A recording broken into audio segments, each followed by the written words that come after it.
Medieval Egyptian recipes often had a mixture of a type of meat or chicken alongside fruits cooked together, and they take the name of the fruit. For example, this dish is called Tuffahiyya, named for the apples, tuffah, that are used in the dish.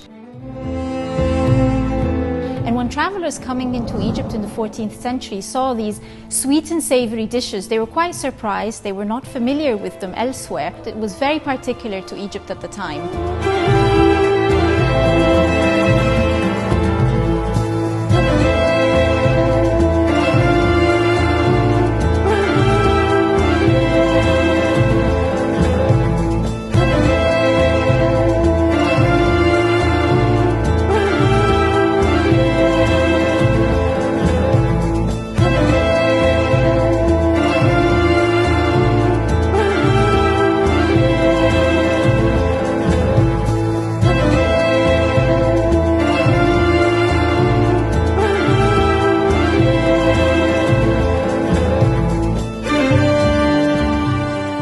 These recipes come from many different places, from many different time periods, and they show just how diverse and rich Egyptian culinary history is.